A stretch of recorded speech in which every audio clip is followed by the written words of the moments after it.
martang yang mahita. Asni roha madihamu doho dame nasia debata amata doho sian anakna Tuhan Yesus Kristus Tuhatai.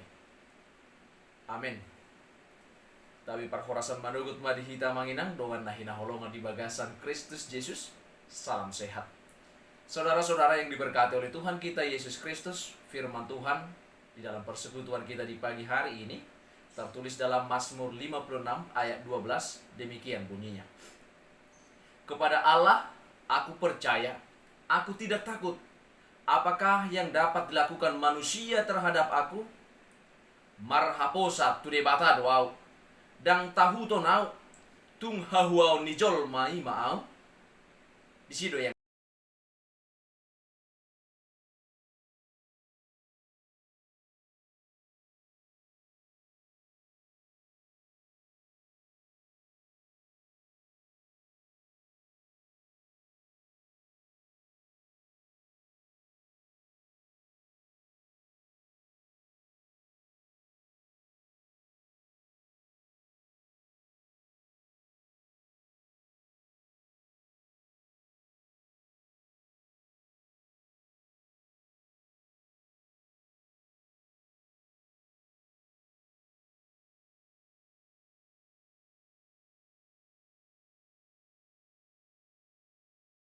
berharap kepada Allah di sini lebih berarti bahwa kita mempercayakan seluruh hidup kita kepada Allah dengan sepenuh hati.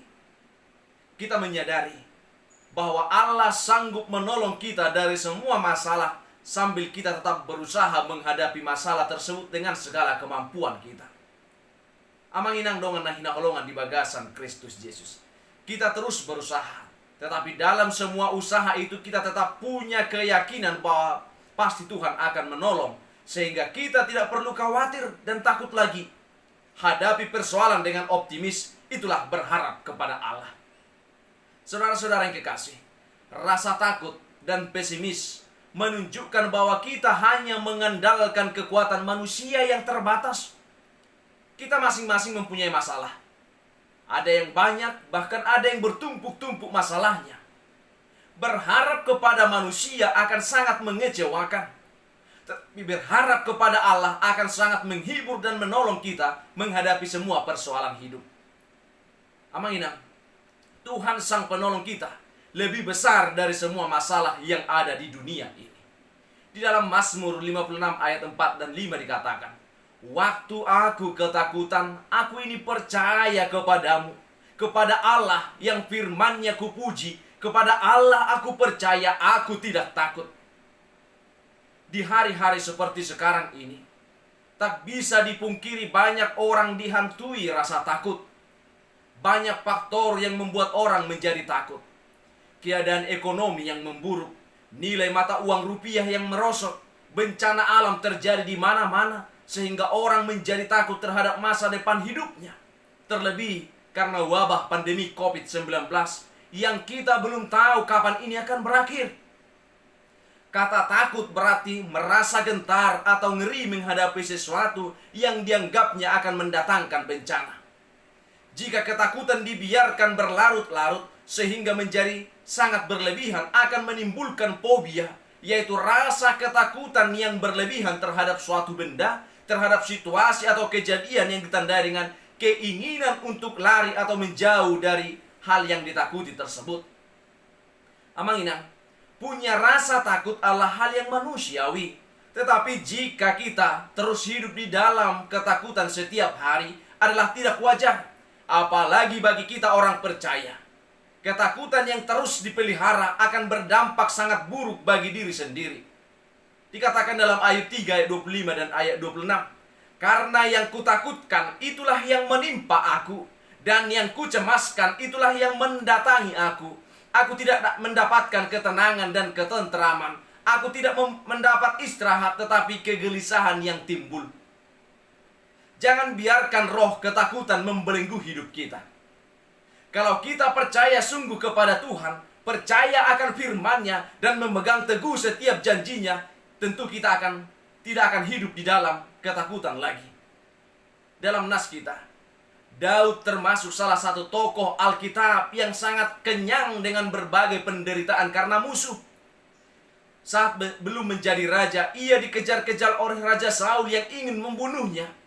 Saat telah menjadi raja, kekisruhan menimpa keluarganya, dan ia hendak dibunuh oleh putra kandungnya sendiri. Mazmur ini digubah untuk mengingat pertolongan Tuhan saat Daud sedang dikejar Saul dan hendak ditangkap oleh Raja Akis dari Gad. 1 Samuel 21. Daud pasti ketakutan, dikepung musuh tanpa daya. Hal itu tampak pada seruannya di ayat 2 dan ayat 3. Namun, justru saat ia tidak berdaya, Daud pun berseru kepada Tuhan dan mengangkat hatinya kepadanya. Maka muncullah seruan imannya sampai diulang dengan berkata, "Kepada Allah aku percaya, aku tidak takut." Seruan iman ini mengubah perasaan Daud dari ketakutan berubah menjadi pengharapan. Daud tahu Tuhan peduli kepadanya. Oleh karenanya, Daud tahu bahwa musuh tidak dapat menyakitinya. Ayat 10. Oleh karena keyakinan yang kuat tersebut, Daud berani bernajar dan memastikan diri akan membayar najar tersebut. Ayat 13 dan ayat 14. Kita tidak tahu apa isi najar tersebut, tetapi kita bisa meyakini bahwa apapun yang isi najar Daud, Daud pasti menepatinya. Amang inang dongan nahina holongan di bagasan Kristus Yesus. Kalau kita saat ini sedang mengalami bertubi-tubi masalah penderitaan, bertubi-tubi masalah mendera, satu persatu persoalan menerpa dan kita sepertinya ada di tepi jurang kehidupan, janganlah kita sampai menyerah. Angkatlah hatimu dan suaramu kepada Tuhan Yesus. Dia sudah pernah mengalami penderitaan bahkan yang jauh lebih dahsyat daripada yang dialami Daud atau siapapun di muka bumi ini.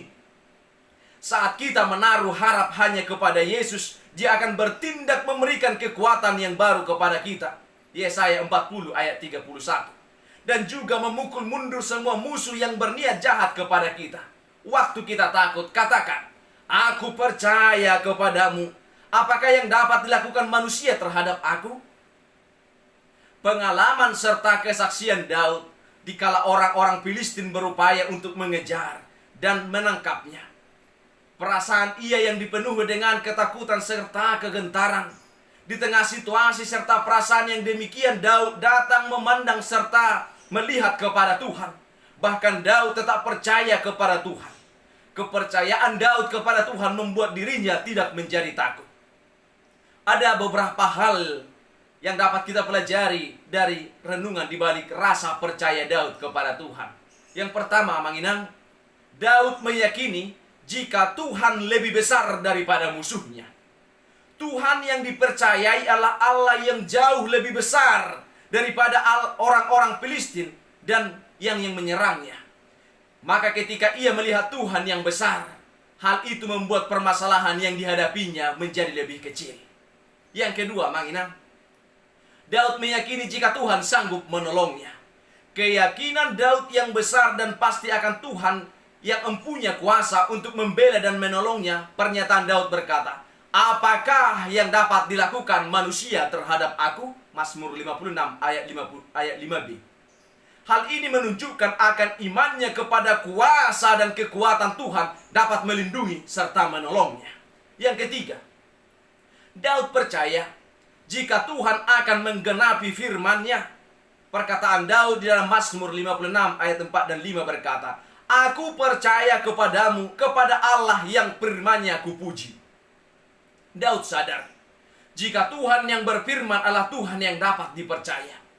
Ia akan melakukan segala sesuatu sesuai dengan yang difirmankannya. Firman-Nya ya dan amin. Saudara-saudara kekasih, sikap kita dalam menghadapi masalah, menghadapi persoalan sangat penting.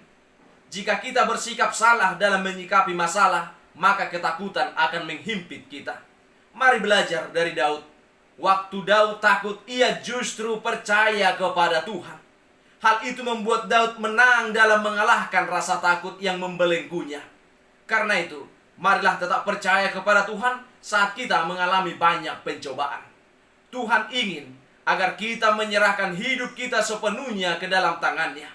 Apapun yang dilakukan manusia terhadap kita tidak ada artinya jika dibanding dengan apa yang dapat dilakukan Tuhan kepada kita. Ayat yang ke-5b.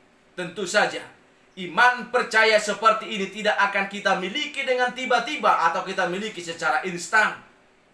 Tetapi melalui firman Tuhan yang kita baca dan dengar setiap hari memungkinkan kita untuk percaya sepenuhnya kepada Tuhan. Amanginang, bersama Tuhan kita cakap menanggung segala sesuatu. Sebab tanganmu memegang aku. Mazmur 139 ayat 10. Tuhan Yesus memberkati. Amin.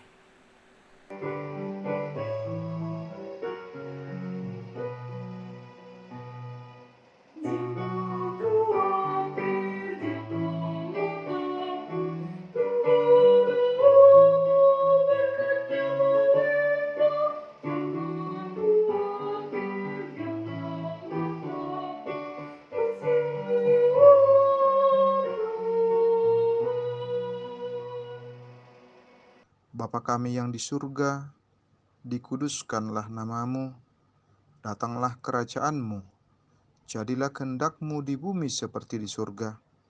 Berikanlah kami pada hari ini makanan kami yang secukupnya, dan ampunilah kami akan kesalahan kami, seperti kami juga telah mengampuni orang yang bersalah kepada kami. Dan janganlah membawa kami ke dalam pencobaan, tapi lepaskanlah kami daripada yang jahat. Karena Engkau yang punya kerajaan, dan kekuasaan, dan kemuliaan sampai selama-lamanya. Amin.